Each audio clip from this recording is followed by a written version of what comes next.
ആലപ്പുഴയിലെ വിവാദ രക്ഷാപ്രവർത്തന കേസിൽ അന്വേഷണ റിപ്പോർട്ട് ഉടൻ സർക്കാരിന് കൈമാറും. ആഭ്യന്തര സെക്രട്ടറിക്കാണ് DGP റിപ്പോർട്ട് നൽകുക. MR അജിത് കുമാറിനെതിരെ നടപടി ശുപാർശയ്ക്ക് സാധ്യതയുണ്ട്. MR അജിത് കുമാർ ഇന്നലെ വിശദീകരണം നൽകിയിരുന്നു. റോഷിപാൽ വിവരങ്ങളുമായി ചേരുകയാണ്. റോഷിപാൽ, സർക്കാരിന് ഈ റിപ്പോർട്ട് കൈമാറി കിട്ടുന്നതോടുകൂടി സാങ്കേതിക കാര്യങ്ങൾ പൂർത്തിയാകുമോ? ഇപ്പോൾ ആഭ്യന്തരമന്ത്രിയുടെ പ്രതികരണം ഉണ്ടായത് സാങ്കേതികമായ ചില കാര്യങ്ങൾ പൂർത്തീകരിക്കാനുണ്ട്, നടപടിക്രമങ്ങൾ പൂർത്തീകരിക്കാനുണ്ട്, കാത്തിരിക്കൂ എന്നായിരുന്നു. കാത്തിരിപ്പ് പൂർത്തിയാകുമോ?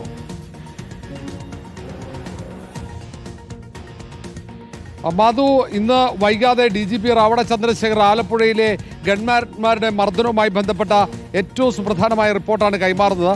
നേരത്തെ SIT നൽകിയ റിപ്പോർട്ടിൽ ADGP ആയിരുന്ന MR അജിത് കുമാർ കേസ് അട്ടിമറിക്കാൻ നേരിട്ട് ഇടപെട്ടു എന്നടക്കമുള്ള പരാമർശങ്ങളുണ്ട്. രണ്ട് ഉദ്യോഗസ്ഥന്മാർ, ADGPയുടെ ഓഫീസിലെ ഉദ്യോഗസ്ഥന്മാർ കൂടി ഈ കേസ് അട്ടിമറിക്കുന്നതിൽ പങ്കാളിത്തമുണ്ട്. ആ ഉദ്യോഗസ്ഥന്മാരെയാണ് MR അജിത് കുമാർ കേസ് അട്ടിമറിക്കാൻ ഉപയോഗിച്ചത് എന്ന കണ്ടെത്തലാണ് SITയുടേത്. അതിൽ നിയമപരിശോധന നടത്തി. ആ നിയമോപദേശത്തിന്റെ അടിസ്ഥാനത്തിൽ കൂടിയാണ് ഇന്നിപ്പോൾ നടപടിക്കുള്ള ശുപാർശ, മിക്കവാറും അതിൽ ശുപാർശ തന്നെ നൽകാനുള്ള സാധ്യതയാണ് കാണുന്നത്. അത് ആഭ്യന്തര സെക്രട്ടറി കൈമാറുക. ആഭ്യന്തര സെക്രട്ടറിക്ക് റിപ്പോർട്ട് ലഭിച്ചാൽ സ്വാഭാവികമായും ആഭ്യന്തരമന്ത്രി രമേശ് ചെന്നിത്തല മുഖ്യമന്ത്രി VD സതീശനുമായി കൂടിയാലോചന നടത്തിയതിനു ശേഷം ഒരുപക്ഷെ ഒരു വട്ടം കൂടി നിയമോപദേശം തേടാൻ സാധ്യതയുണ്ട് സർക്കാർ. അതിനുശേഷമായിരിക്കും നടപടിയിലേക്ക് പോവുക. നടപടി ശുപാർശയാണെങ്കിൽ ഏതായാലും വൈകാതെ തന്നെ DGP തസ്തികയിലേക്ക് MR അജിത് കുമാറിന് സ്ഥാനക്കയറ്റം ലഭിക്കാനുള്ള സമയമായി. ഈ മാസം 31-ന് സ്ഥാനക്കയറ്റം ലഭിക്കും. അതിനു മുമ്പേ തന്നെ നടപടി ഉണ്ടായില്ലെങ്കിൽ സ്വാഭാവികമായും DGP പദവിയിലേക്ക് MR അജിത് കുമാർ ഉയർത്തപ്പെടും. അല്ലെങ്കിൽ മാത്രമാണ് അതിൽ സ്ഥാനം ലഭിക്കാതിരിക്കുക. അതുകൊണ്ട് ഈ റിപ്പോർട്ട് നിർണായകമാണ്. ഇതിൽ കോൺഗ്രസിന് തന്നെ യൂത്ത് കോൺഗ്രസ് നേതാക്കളടക്കം കടുത്ത നിലപാട് സ്വീകരിച്ചിട്ടുണ്ട്. രമേശ് ചെന്നിത്തലയാണെങ്കിൽ ഒരു കാരണവശാലും MR അജിത് കുമാറിനെ സംരക്ഷിക്കില്ല എന്നും പറയുന്നുണ്ട്. അതുകൊണ്ട് ഇന്ന് കൈമാറുന്ന റിപ്പോർട്ടാണ് ഏറ്റവും സുപ്രധാനം. അതിലുള്ള പരാമർശങ്ങളാണ് ഏറ്റവും പ്രധാനം. അതിൽ എന്തൊക്കെ തെളിവുകളുടെ അടിസ്ഥാനത്തിലാണ് MR അജിത് കുമാറിനെതിരെ ഈ കുറ്റം കണ്ടെത്തിയിരിക്കുന്നത് എന്നടക്കം ഉണ്ടെങ്കിൽ സ്വാഭാവികമായും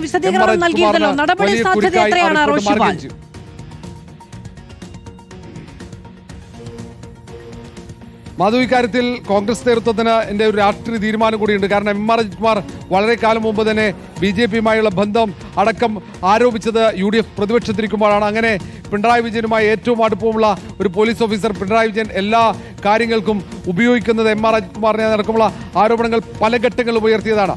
അതുകൊണ്ട് തന്നെ MR അജിത് കുമാറിനെതിരെ ഇങ്ങനെ ഒരു കണ്ടെത്തൽ വന്ന സാഹചര്യത്തിൽ നടപടിയെടുക്കാതെ മുന്നോട്ട് പോവുക അത്ര എളുപ്പമായിരിക്കില്ല. പക്ഷേ ഇതിൽ സർക്കാരിനെ സംബന്ധിച്ചിടത്തോളം ഒരു ആശങ്കയുണ്ടാവുക, ഒരുപക്ഷെ MR അജിത് കുമാർ നടപടി വന്നാൽ മേൽക്കോടതിയോ അല്ലെങ്കിൽ ട്രിബ്യൂണലിലോ സമീപിച്ചാൽ സർക്കാരിന് തിരിച്ചടി ഉണ്ടാകുമോ എന്നതാണ്.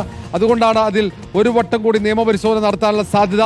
ഏതായാലും ഏറെ വൈകാതെ ആഭ്യന്തരമന്ത്രി രമേശ് ചെന്നിത്തലയും സെക്രട്ടറിയുടെ ഓഫീസിലേക്ക് എത്തും. വൈകാതെ തന്നെ സംസ്ഥാന പോലീസ് മേധാവി എത്തി ആഭ്യന്തര സെക്രട്ടറിക്ക് നേരിട്ട് റിപ്പോർട്ട് കൈമാറുമെന്നാണ് അറിയുന്നത്. ഇതിൽ സർക്കാരിൻ്റെയും ഒപ്പം മുഖ്യമന്ത്രിയുടെ നിലപാടൊക്കെ അതിനിർണായകമാണ്. ഇതിൽ MLA AD തോമസിന് പൂർണ്ണ വിശ്വാസമുണ്ട്. ADGP MR അജിത് കുമാറിനെതിരെ നടപടിയെടുക്കുമെന്ന്.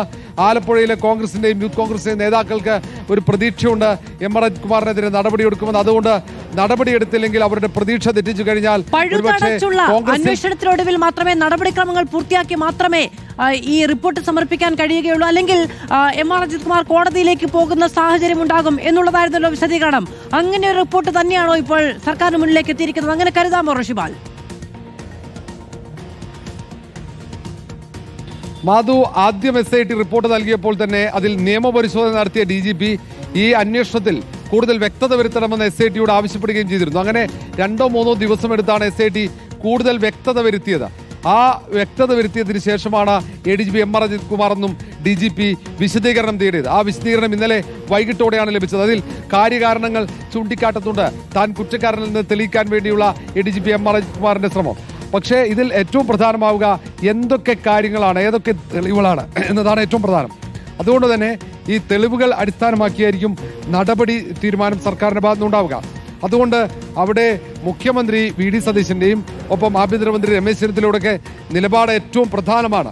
അതിൽ ഒരു വട്ടം കൂടി നിയമോപദേശം തേടി ഹൈക്കോടതിയിലേക്കോ ട്രിബ്യൂണലിലേക്കോ MR അജിത് കുമാർ പോയി കഴിഞ്ഞാൽ തിരിച്ചടി സർക്കാരിന് ഉണ്ടാകില്ല എന്ന് ഉറപ്പുവരുത്താനുള്ള ഒരു ശ്രമം സർക്കാരിന്റെ ഭാഗത്ത് സ്വാഭാവികമായിട്ടും ഉണ്ടാകും.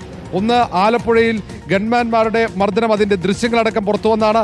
അത് കോൺഗ്രസ് ശക്തമായ പ്രതിഷേധം സംസ്ഥാന വ്യാപകമായി അന്ന് നടത്തിയതാണ്.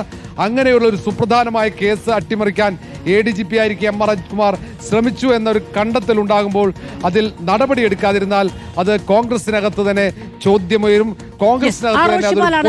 ഇത് രക്ഷാപ്രവർത്തന അട്ടിമറി കേസിലെ അന്വേഷണ റിപ്പോർട്ട് ഒടുവിൽ സർക്കാരിന് മുന്നിലേക്ക് സമർപ്പിക്കപ്പെടുകയാണ്. ഇനി സർക്കാരിന്റെ ഭാഗത്തുനിന്ന് എന്ത് നടപടി ഉണ്ടാകും കോൺഗ്രസിന്റെ